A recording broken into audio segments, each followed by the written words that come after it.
नमस्कार दोस्तों। आज हम सुनेंगे भारती पंडित द्वारा लिखी कहानी प्रतिशोध। रोज की तरह हरपाल ने गाड़ी पोर्च में लगाई और लॉन से होता हुआ दरवाजे की ओर बढ़ चला। उसे बेहद हैरानी हुई जब इतनी आवाज के बाद भी कोमल का हंसता हुआ चेहरा दरवाजे पर न दिखा। अन्यथा उसकी गाड़ी पार्क करती ही वह रोज दरवाजा खोल मुस्कुराती हुई उसके पास चली आती थी। एक हाथ से उसका हाथ थाम दूसरा हाथ कमर में डालकर उसे घर के अंदर ले आती थी।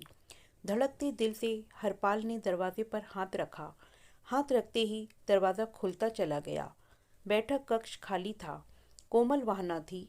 वे दबे पांव रसोई में गया। शायद मेरे लिए कुछ बना रही हो, मैं अचानक उसे चौंका दूंगा। पर रसोई भी खाली पड़ी थी। शयन कक्ष, लाइब्रेरी सब छान मारा। दोनों मंजिलों का चक्कर लगाकर आया, पर वह नहीं थी। कोमल, कोमल, कहाँ हो? वह उसे पुकारने लगा, मगर वह होती तो जवाब देती। उसका सर घूमने लगा था। इन 7 सालों में पहली बार ऐसा मौका आया था कि वह उसे बिना कहे उसके बगैर कहीं गई थी। आखिर कहाँ गई होगी बिना बताए उसे? उसके मोबाइल पर कोई फ़ोन नहीं। मोबाइल वह रखती ही नहीं थी। अब क्या किया जाए? वह बरामदे में पड़ी आराम कुर्सी पर पसर गया था। अचानक दरवाज़ा खड़का। वह तपाक से उठ बैठा। आ गई शायद। पर वहाँ निशा खड़ी थी। निशा, मैडम कुछ बताकर गई हैं तुम्हें? कहाँ जा रही हैं? नहीं साहब, मैं तो 12 बजे ही काम निपटा कर गई थी। तब तक तो बीबी जी घर पर ही थी। कहीं जाने की तैयारी हो ऐसा भी नहीं लगा। ठीक है, तुम काम निपटा लो। हाँ, एक कप चाय बना देना, खाना मत बनाना अभी। निशा चाय का कप टेबल पर रख गई। चाय पीकर वह फिर आराम कुर्सी पर पसर गया। नजरें रह रहकर घड़ी की सुइयों पर अटक जाती थी। 6 से 8 बजने को आए, मगर कोमल का कोई पता ना था। इस शहर में ना तो उसका कोई पहचान वाला था, ना ही सखी सहेलियां। अब पता करे तो किससे? उसका जी घबराने लगा, पर उसने अपने आप को सांत्वना देने की कोशिश की। कोमल बच्ची तो है नहीं, ऊब गई होगी घर में। हो सकता है बाजार चली गई हो, फिल्म चली गई हो, आ जाएगी। कहीं वे सचमुच चली तो नहीं गई हमेशा के लिए उसे छोड़कर? उसके मन का चोर चुपके से फुसफुसाया था। इस ख्याल के साथ ही बेतरह कांप गया था वह। कोमल के बिना जीना यानी जीते जी मौत का वरण करने जैसा था उसके लिए। बीते 7 सालों में उसकी दुनिया उत्तर से दक्षिण हो गई थी। कोमल की प्यार की गिरफ्त में वह कितना कमजोर, असहाय हो गया था वह आज महसूस हो रहा था। अतीत की परछाइयाँ स्मृति की दीवारों को भंभोड़ने लगी थी। ओ साहब, देखकर गाड़ी चलाया करो। कार में बैठे हो तो लाट साहब ना समझो खुद को। टक्कर मारी तो समझ लेना, अच्छा ना होगा। उसके हॉर्न बजाते ही उस लड़की ने पलटकर तेज आवाज में कहा। कस्बे नुमा उस गांव की संकरी गली नुमा बाजार में कार लेकर आना उसके लिए सचमुच परीक्षा बन गया था। लड़की की तरफ ध्यान गया। उतने में बगल से एक जानवर कार से आ टकराया। उसे बचाते बचाते लड़की को कार का धक्का लगा और उसके सिर का मटका धड़ाम से नीचे गिरकर टूट गया। ओ साहब, बाज नहीं आओगे? मैंने समझाया था ना। उतरो गाड़ी से, अभी बाहर आओ। वह चीखे जा रही थी। उसके साथ की लड़की उसका हाथ खींचते हुए उसे चुप रहने को कह रही थी, और वह कहीं खो गया था उसके चेहरे की मोहकता में। उस गुस्सैल भाव भंगिमा में, सुर्ख लाल हुए चेहरे में इस कदर आकर्षण भी लग सकता है कोई? वह हैरान था। ऐसे दीदे फाड़कर क्या देख रहे हो? खा जाओगे क्या? निकालो पूरे 100 रुपए।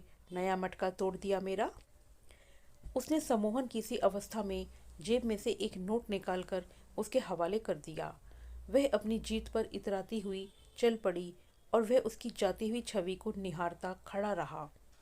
उसकी सुंदरता या उसका बिंदास व्यक्तित्व उसे क्या अधिक भाया था, कहना मुश्किल था। पर यह सच था कि वह उस पर मोहित हो गया था। वह यानी हरपाल सिंह गांव के सरपंच का नवासा था। नानाजी गांव के सबसे बड़े रईस थे। उसके माता पिता का उसके बचपन में ही एक दुर्घटना में देहांत हो गया था। उसके बाद से दादा और नाना की अथाह संपत्ति का वह इकलौता वारिस था। सारी पढ़ाई हॉस्टल में रहकर हुई थी। उसमें वे सारे अवगुण बहुतायत में विद्यमान थे जो एक अनाथ और रईस लड़के में होने चाहिए।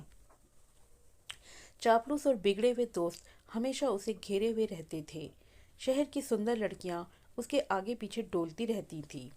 उनमें से कईयों से प्रेम की पींगे भी बढ़ाई थी उसने, मगर ऐसा आकर्षण कभी भी महसूस नहीं हुआ था जो गांव की इस अनपढ़ सी बदजुबान लड़की से मिलकर महसूस हो रहा था। सारी रात वह सो ना पाया। सुबह उठते ही उसकी खोज खबर में लग गया। पता चला लड़की का नाम कमला है। माँ बचपन में ही स्वर्ग सिधार चुकी है और पिता की छोटी सी किराने की दुकान है। उसकी बाँछें खिल गई। रुपए के जोर पर कमला को जीता जा सकता है आसानी से। उसके मन में शैतानी ख्याल मंडराया था। उसने कमला पर नज़र रखनी शुरू कर दी। एक दिन उसे अकेला पाकर उसने उसका रास्ता रोक लिया। उससे प्रेम निवेदन किया, शादी का झांसा भी दिया, मगर बड़ी कठोरता से उसने हरपाल का प्रेम निवेदन ठुकरा दिया था। दो टूक शब्दों में बोली, देखो बाबू, हमको गंवार और अनपढ़ ना समझना। इंटर पास हैं हम। तुम पैसे वालों की चाल खूब जानते हैं। तुम्हारी बदचलनी के चर्चे भी खूब सुने हैं हमने। आगे से रास्ता रोका तो देख लेना। वह तमतमाई हुई निकल गई थी। और कोई होता तो हरपाल उसे खासा सबक सिखाता, मगर इस लड़की ने ना जाने क्या वशीकरण फेरा था उस पर। गुस्सा नहीं, बस प्यार ही आ रहा था। कमला ना सही तो उसके पिता से ही क्यों ना बात की जाए। यह सोचकर एक दिन हरपाल कमला के पिता की दुकान पर जा पहुंचा। कमला के पिता उसे अचानक आया देख अचकचा गए। क्या करे क्या ना करे उन्हें समझ में ही नहीं आ रहा था। उसने बिना किसी लाग लपेट के कमला से शादी की बात उनके सामने रख दी। उन्होंने अपनी पगड़ी उसके कदमों में रखी और बोले, बाबू साहब, हम ठहरे छोटे आदमी, अपनी औकात से बड़ा कौन निगलने की ना तो हैसियत है हमारी और ना ही हिम्मत। शादी ब्याह अपनी हद में ही रहे तो ठीक है साहब। आपको उस नासपीटी कमला से लाखों गुना अच्छी लड़की मिल जाएगी। हम ऊंच नीच को नहीं मानते। हरपाल ने उन्हें समझाने की बेईमान और असफल कोशिश की थी, पर हम मानते हैं साहब। और यूं भी कमला का ब्याह मोहन से पक्का हो गया है। आते कार्तिक में डोली उठ जाएगी। उन्होंने हाथ जोड़ दिए थे। जीवन में आज तक जो चाहा उसे हासिल किया था, और यहाँ यह अदनी सी लड़की और उसका बाप उसके मुंह पर अपना इनकार फेंक कर चल पड़े थे। हरपाल सर से पांव तक तिलमिला उठा था। कमला की शादी की खबर ने जले पर नमक का काम किया था।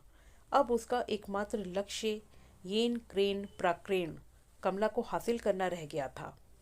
हरपाल ने मोहन को खोज निकाला और थानेदार से मिलकर उसे सामूहिक बलवे के ऐसे केस में अंदर करा दिया कि उसकी जमानत तक ना हो सके और वह कुछ साल जेल में सड़ता रहे। कमला के पिता इस खबर से टूट गए थे। हरपाल ने उन्हें रुपए और कमला की खुशी का लालच देकर कमला से शादी के लिए राजी कर लिया। कमला सामने आई। हरपाल को सामने देखते ही उसकी आंखों से नफरत का लावा फूट पड़ा था, मगर वह बेबस बेचारी सिवाय आंसू बहाने के कुछ ना कर सकी। कमला को लेकर हरपाल शहर आ गया। उसका अभिष्ट उसे मिल गया था। उसका नाम कमला से बदलकर कोमल रख दिया गया। अब वह हरपाल के अधिकार में थी। कम से कम शरीर पर तो उसका अधिकार काबिज हो गया था। हाँ, मन ही मन वह घुटती रहती थी। शायद हरपाल से नफरत करती थी, पर हरपाल को इसकी कोई परवाह न थी। 2-3 महीने हरपाल कमला के आकर्षण में कैद रहा। फिर पुराने शौक जोर मारने लगे। देर रात पार्टियां, नशा, लड़कियां। कमला के लिए यह सब अजूबा ही था, पर वह यह सब देख समझकर भी घर में अजनबी बनी रहती। यूं दिखाती मानो उसका किसी से कोई वास्ता ही ना हो। अपने में गुम यहाँ वहाँ डोलती रहती। बिस्तर पर वह जिंदा लाश थी और घर में मानो डोलता कोई साया। उसकी उपेक्षा, उसका रूखापन हरपाल के लिए असहनीय होता जाता, पर वह भी प्रकट में बेपरवाही का दिखावा करता रहता और उस पर अपना अधिकार भी जताता रहता। कुछ महीने बीते और एक दिन अचानक जैसे हरपाल का भयावह सपना टूटा। किसी चमत्कार की तरह धीरे धीरे वह बदलने लगी। पहली बार उसने हरपाल का हाथ अपने हाथ में लिया, उसे खाना खिलाया, उसके सिर को सहलाया। हरपाल हैरान था, पर खुश भी था। सब कुछ उसके मन जैसा हो रहा था। उसे लगने लगा कि वह भी उससे प्रेम करने लगी है। धीरे धीरे वह पत्नी के रूप में ढलने लगी।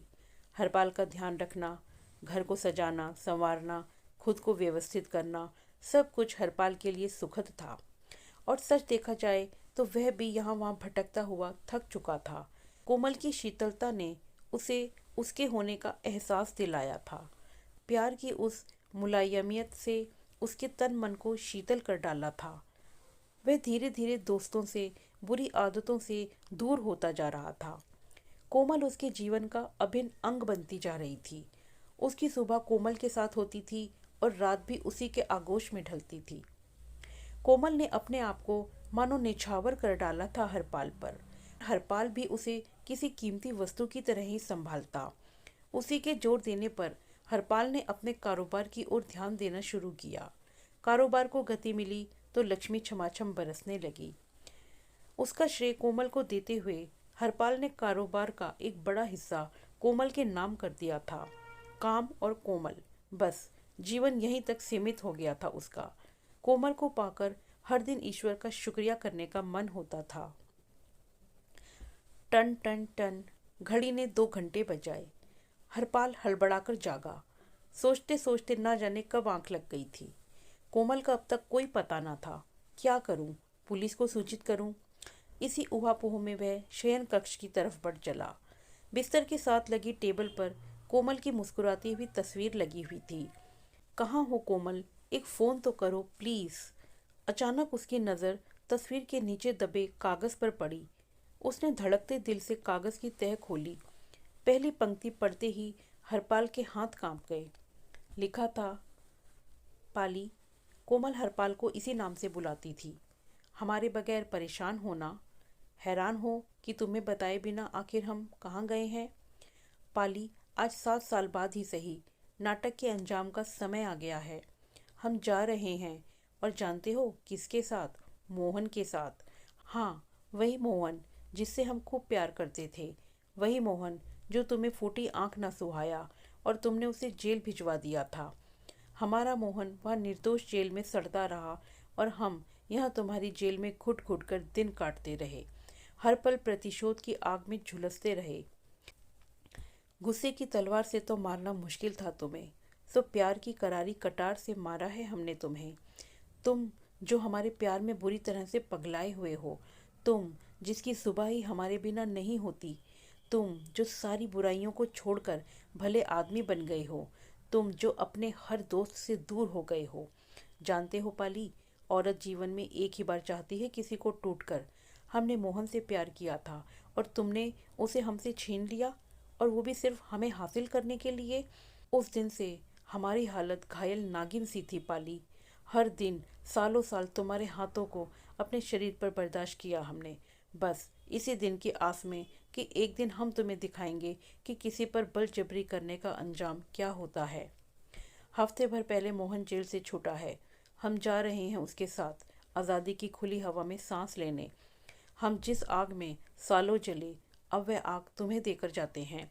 चिल्लाओ इन खाली दीवारों से सर मार मार कर, पछताओ अपनी करनी पर। यही है हमारा बदला, हमारा प्रतिशोध। याद है ना, तुमने अपने रुपयों का बड़ा हिस्सा हमारे नाम कर दिया है। काफ़ी होगा हम दोनों के लिए। अलविदा कमला। पत्र पढ़कर हरपाल सुन्न हो गया। करनी का फल ऐसे भुगतना होगा मुझे। उसकी आंखों से धाराएं बह निकली थी। अचानक एक जोरदार चक्कर आया और वह बिस्तर से टकराकर फर्श पर धराशायी हो गया। माथे से खून की लकीर बहकर फर्श को रंगने लगी थी। धन्यवाद।